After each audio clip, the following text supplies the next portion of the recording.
Hey friends, welcome to another episode of Lose Weight with Macros, the podcast with me, your host Verona, your behavior change nutrition coach, mindset focused nutrition coaching that is helping successful women who have more than 5 pounds of fat to lose do so without restricting yourself from carbs or the foods that you love, but we're doing it in a way that actually gets you results, and you're finding that you can actually do the both and do it even if you're busy and you find that you don't have time to. And we do that in a mixture of ways, customized macros for you, or we do it in our high touch coaching or one-to-one program. Now, if you're somebody who wants to know more about that, then stay tuned, my friend. Hey friend, welcome to Lose Weight with Macros, the basics podcast show with me, your host Verona. If you're somebody who's overwhelmed by all of the conflicting information out there, you're confused about how much protein you should be eating, how to count macros, you don't have time to figure out your macros, and you're sick and tired of repeating the same old boring meals because it is exhausting, you are in the right place. This Lose Weight with Macros basics podcast is specifically for you. You're the woman who wants to learn how to track your macros and do it sustainably, do it in a way that you can enjoy your foods and you don't have to cut out your favorite foods, and we're not here for that. So my friends, if this is you, grab your tea, grab your coffee, grab your water, grab your matcha, your notepad and pen, because today's episode is going to be a juicy one. So buckle up friends, let's get it.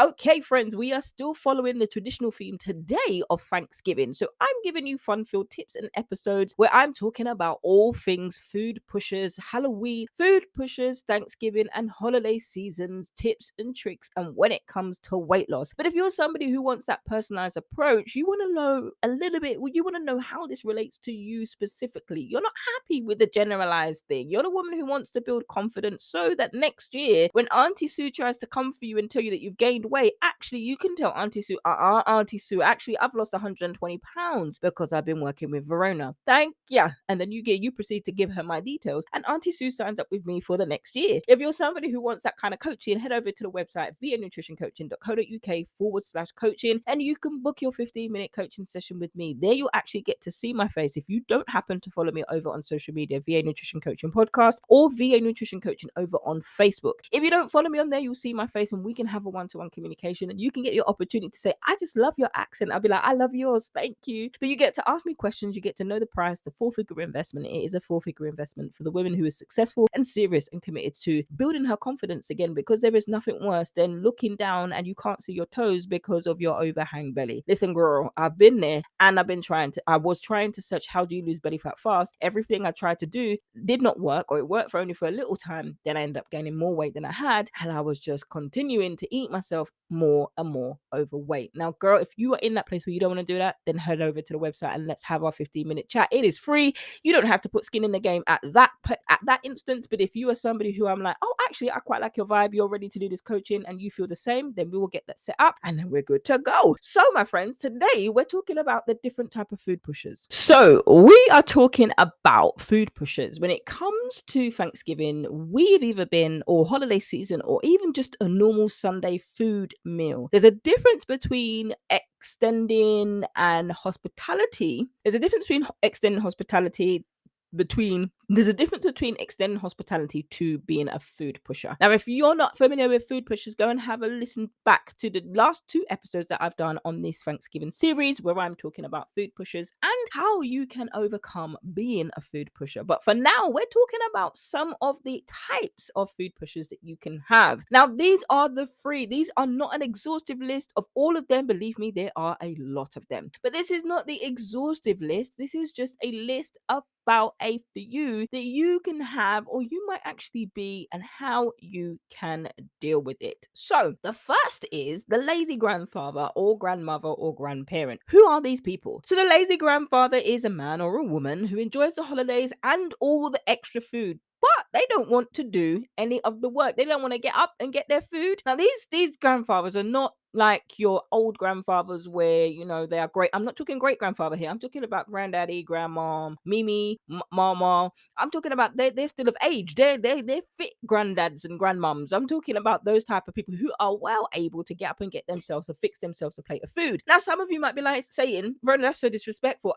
Hello, this is grandma, Mima, and grandpa, and all of those things. You make sure that their plate of food is brought to them. I'm not talking about culturally. Sometimes they can actually get up up and do it themselves, or even put their plate in the sink, or even lift up and get something. But these people are not it. They are the lazy who love the holidays. They love all the extra food, but they are not doing any of the work. They are happy to let others do it for them. Some of you might be like, well, that's quite right too. Others who find this a problem, here's how you can deal with them. Just go along with the laziness. It is going to save you so much headache. If you find you've got yourself a lazy grandma, mima, or grandpa, granddad, grandmom, and you just appreciate them, just go along with their laziness. Let them eat as much as they want, and don't take offense if they don't help out in the kitchen or offer to bring anything over. Just appreciate them for who they are. The next type of food pusher is the foodie. Who are the foodies? The foodie is someone who love them some food. They love food and cooking so much that you feel like you're on an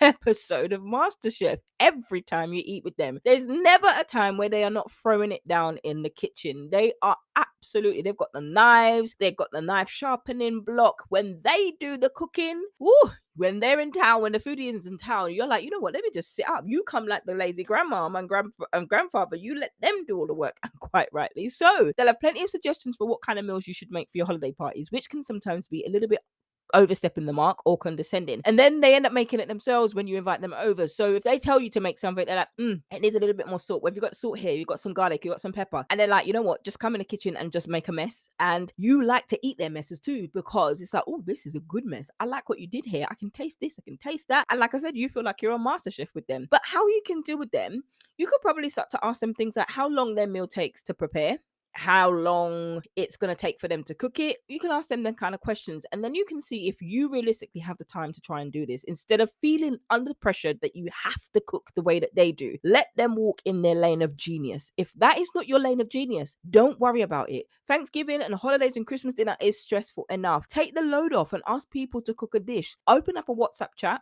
Get them to cook a dish, get them to confirm what they're bringing. Even if somebody brings drinks, that is one thing off of your head, so you do not have to worry about it, especially if the foodie is making an appearance. If they want to cook things, give them the things that you don't like doing. The stuffing, give it to them. If they want to do desserts, give it to them. And you don't like doing the desserts, you were just going to buy the desserts anyway, and people will be like, why does it taste like processed? Let them do it. Delegate. The art of delegation. As busy, successful women, we don't like delegating. We like to do it all ourselves. We put the pressure on ourselves to do it all ourselves. Let them do it.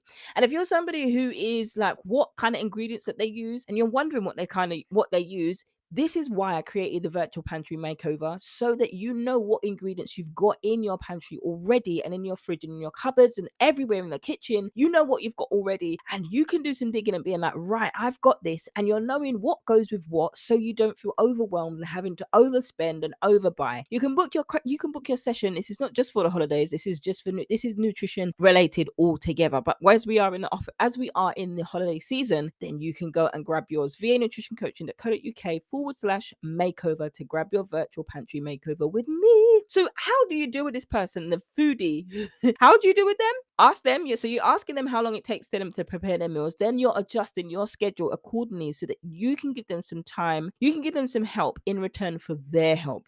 See, it's a win-win. You see how it's a win-win? Or you just accept their culinary expertise and enjoy it. Like I said, you just sit back and you enjoy it. It's not all about you pressuring yourself all of the time. Relax, friend. Learn to relax. Hard to do. I definitely know it's hard to do, but learn to relax. And the last temperament, or the last personality of food pushers, is the picky eater. I can put up both hands because I am a picky eater because of my intolerances, but I was a picky eater before that, so I can't really blame my intolerances. Let's tell the truth and shame the devil here. So the picky eater, there's someone who has certain preferences or restrictions like myself when it comes to eating certain foods, whether that means avoiding certain kinds of foods or meats, or just not liking certain vegetables. Children, I don't like. Do you like broccoli? Yes, I do. Oh, do you like broccoli ice cream? Oh, yucky. You see, I'm underlying a children's entertainer. I have got, like, when kids are crying, I have got all of these songs in my head. So that and do do do do do do do do do do do do do do do do. Sorry. Yeah, that's what happens when you love children. So yes, when it comes to the picky eater, some adults, some grown adults, I'm not talking about the children, I'm talking about the adults. They can be so picky when it comes to foods, just not liking certain vegetables. And lo and behold, the vegetables that they are picky about, you have got all of them at the table. Let me tell you, Let the picky eaters sort themselves out. Unless they're children, and unless, you've got the adults and the parents around to sort them out, to help with that. But if you are trying to meet the needs of a picky eater from one picky eater, let me tell you, you are not going to get that picky eater to eat the vegetable, because they are conditioned. Their mindset is conditioned to be like, I don't like it. It's not nice. This is not cooked properly. Oh, this is too slimy. You know what you're going to end up doing? You're going to end up wanting to throw a piece of cornbread at their head.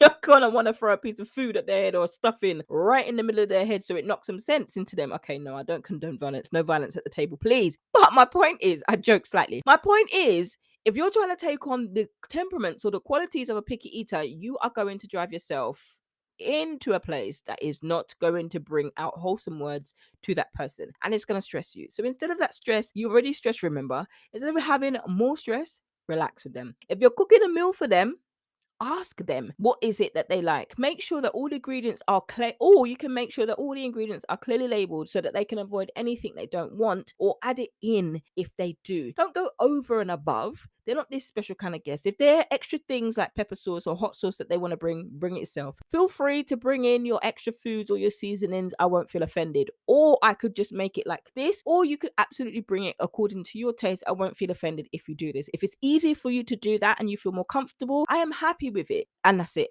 Don't ask any questions. Don't, are you sure? Do not do anything like that, because it will send you to the point where you don't want to go, and there's no point in you doing that. Because one of the things that you can do is also try to make sure that there's plenty of food available for everybody else. That's what you're focusing on. It's easy for those who aren't picky eaters to get bored with the same old thing year after year. So a variety, you can focus on implementing variety at your table, different kind of meals, explore your culinary skills, show off in the kitchen, throw it down in the kitchen as you do every single year. But don't let a picky eater distract you from what it is that you are called to do, which is catering for the people at the table, everybody, including picky eaters and yourself. Don't forget to sit down and share a plate. Obviously, when we cook and we're cooking for big meals, it's almost like we get full up on the fumes, like we just don't want to eat throughout the day. But you need to eat. You need to sit down, you need to take a load off your feet and your back, sit down and let someone serve you. At this point, people will be fighting to serve over you. Delegate some roles. Delegate someone who can serve you some dessert, a slice of this pie, someone else serve you some apple pie, someone else serve you some rhubarb pie, whatever pie you tend to have, cherry pie, whatever pies make an entrance at your table every Thanksgiving. Delegate a piece of things to every person, because you're the one who put this together. So my friends, those are the type of personalities that can be food pushers and how you can deal with them. These are the type of food pushers that can sit at our tables, that can be in our house every single Monday to Sunday. You might even be one of these people yourself, like I was the self-confessed picky eater, but I assure you it is best to just let that person eat and fend for themselves and let them get on with it. Don't worry about it. As long as they've got a place at the table and they're welcome in your house and you're welcoming, that's enough. Give them their plates, their food. And sometimes you might even find, oh, let me try this. Oh, this is not so bad. Oh, and then they're asking you for the recipe. Oh, okay. So just make sure that you're hospitable with them. You're serving them, but don't go over and above for a picky eater, especially if they're an adult. Open up the door for them to bring their food, and then that is it. They will do what they need to do with the food that they like. And some of those picky eaters may find everybody's commenting and enjoying your food, so much so that they might actually try your food and never, ever go back to being a picky eater again. So there's power in your food, friends. Don't worry about trying to bend over backwards to solve it for them, but just be you and do what you can do, and don't forget to eat yourself. And that's it, my friends. If you're somebody who wants a virtual makeover, head over to the website vanutritioncoaching.co.uk/makeover to book yours. But if you're somebody who wants to have a conversation about one-to-one coaching, what's involved, what to expect from me as your coach, and to see if you are a right fit, vanutritioncoaching.co.uk/coaching is the way to do so. And that will be a free call, and we will discuss price, the investment that you need to put in the game, the skin that you need to put in the game, what's expected, how long the coaching program is, and how we will work it out if you are successful with working with me. I can't wait to catch you in the next one. Hey friend, you made it to the end of the episode. What was your biggest takeaway from today's episode? Don't forget to subscribe to the podcast and leave a review over on iTunes. And if you have any questions, comments, or concerns about today's episode, or you need help, then you can contact me over on Instagram at VA Nutrition Coaching Podcast, or email me support@vanutritioncoaching.co.uk, or you can head over to the Facebook page VA Nutrition Coaching Podcast. It helps us reach even more women who are fed up of dieting, don't know how to lose weight. They're frustrated with following Sally's results and they're not getting any of their own, and they just finally want to shed some pounds and do it in a way that they can sustain and they can enjoy. But my friends, that's a wrap for today's episode. I can't wait to catch you on the next one. Until then, friends, stay healthy, stay blessed, and remember, if you haven't already downloaded your 5-ingredient recipe pack, you can go to the website vanutritioncoaching.co.uk/recipes and download your 5-ingredient recipe pack. Who said healthy eating was boring? See you next time, friend.